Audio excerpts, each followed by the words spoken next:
నిస్సహాయతను వాళ్లకు తెలుసుకొని ఒక ఫస్ట్ ఈరోజు మనము అరెస్ట్ చేయబడ్డ మీనా అలియాస్ మమత, తర్వాత ఆమె భర్త రాజేష్,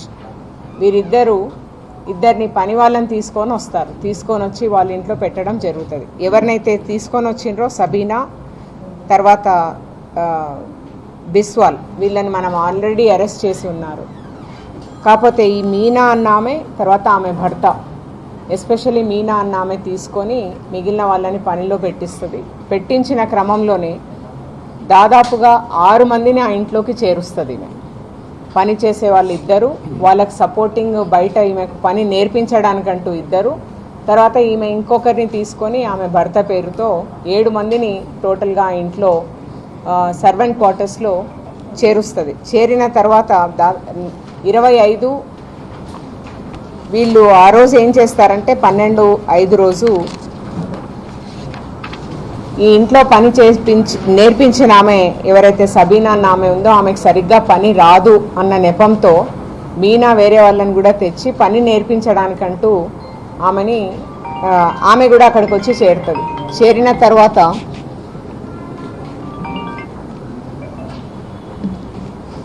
తర్వాత ఆమె బర్త్డే అని చెప్తుంది. ఆ రోజు ఏ రోజైతే అఫెన్స్ కమిట్ అవుతుందో ఆ రోజు తన బర్త్డే లాగా పిక్చర్ ఇస్తుంది. ఎవరికి? ఈ సీనియర్ సిటిజన్స్కి ఇచ్చి మేము బర్త్డే సెలబ్రేషన్ కాబట్టి మార్నింగ్ నుంచి చాలా బిజీగా ఉన్నామన్న ఒక పిక్చర్తో వీళ్ళ 2 వీలరే వాడుకొని చాలా వస్తువులు బయటికి పోవడం తెచ్చుకోవడం.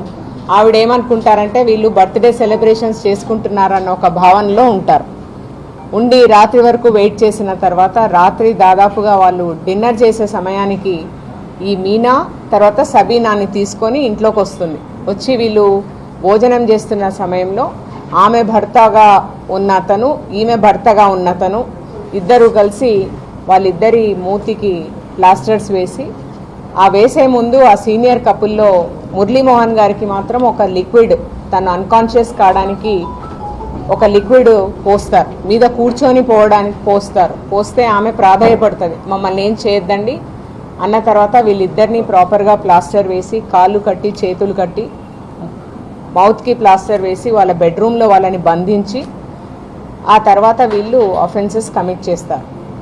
వాళ్ళకు ఉన్న బెడ్రూము, పక్కనే ఉన్న అల్మిరాస్ అంతా, తర్వాత పైన it is a duplex house, పైన ఉన్న బెడ్రూమ్లో ఉన్న వస్తువులు అన్నీ కూడా కొల్లగొడతారు. ఒకటి ఓపెన్ చేయలేక దాదాపుగా 2 గంటలు అఫెన్స్ కమిట్ చేస్తారు, 7:30 నుంచి 9:30 వరకు.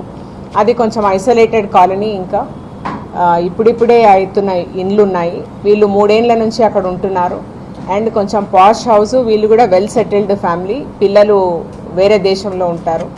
సో దీన్నంతా కూడా అడ్వాంటేజ్ తీసుకొని వాళ్ళ మీద చాలా నమ్మకం కలిగించడానికే, ఆమె పని నేర్పించడానికి నేను అదే పనిగా నేను కూడా వస్తాను అంటే వాళ్ళకి ఏమనిపిస్తుంది అంటే వీళ్ళు చాలా నమ్మకంగా ఉన్నారు. అండ్ చూడ్డానికి కూడా చాలా అందంగా ఉన్నారు. వీళ్ళందరూ అయినా కూడా ఏదో దేశం నుంచి వచ్చి కూడా మాకు ఇంత బాగా సేవ చేస్తున్నారన్న ఒక భావన కల్పించారు వీళ్ళ తల్లిదండ్రులు, ఈ ఇద్దరికి పేరెంట్స్, సీనియర్ సిటిజన్స్కి.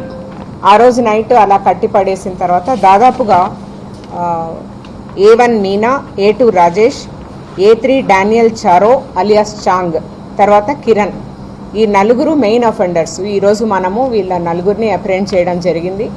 వాళ్ళతో పాటు ఏదైతే వాళ్ళు ఇంటాక్ట్గా వీళ్ళ ఇంట్లో, ఆ తర్వాత వీళ్ళు ఏం చేస్తారు, ఈ 7 మంది అఫెన్స్ కమిట్ చేసిన తర్వాత బయటకు వచ్చిన తర్వాత జంక్షన్కి పోయిన తర్వాత యాప్రాల్ చౌరస్తా దగ్గర 2 భాగాలుగా విడిపోతారు. ఎవరైతే వీళ్ళకి అసిస్టెన్స్ చేయడానికి వచ్చిన వాళ్ళు ఉన్నారో వాళ్ళకు ఒక 30%, మెయిన్ అఫెన్స్ కమిట్ చేసిన 4 కూడా ఒక 70% పంచుకొని వాళ్ళకు వీళ్ళు చెప్పుకోకుండా రాష్ట్రం నుంచి వెళ్ళిపోయి డిఫరెంట్ ప్లేసెస్లో తిరుగుతూ, కాకపోతే మనం ఇప్పుడే హైదరాబాద్ సిటీలో కూడా ఒక అఫెన్స్ కావడము, మనం దేశ సరిహద్దుల్లో వీళ్ళ ఫొటోస్ అన్నీ కూడా అతికించడము, తర్వాత అక్కడున్న ఎక్స్టర్నల్ అఫైర్స్తో మనము టచ్లోకి రావడము, మన పోలీస్ బృందాలను కూడా సిటీ సహాయంతో మేము కలిసి అక్కడ పెట్టడము, వీళ్ళ ఫొటోస్ చాలా పెద్దగా చపాయించడం. అక్కడ ఒకవేళ చెకింగ్ అంటూ జరిగితే వాళ్ళు తప్పించుకొని పోలేని పరిస్థితిని తీసుకొచ్చాం బార్డర్లో. అలాంటి పరిస్థితిలో వీళ్ళు పోవడానికి కొంచెం ఆలస్యమైంది. ఆ ఆలస్యం మూలాన వాళ్ళు వేరే ప్రదేశంలో ఉంటూ they were waiting for an opportunity to exit into Nepal.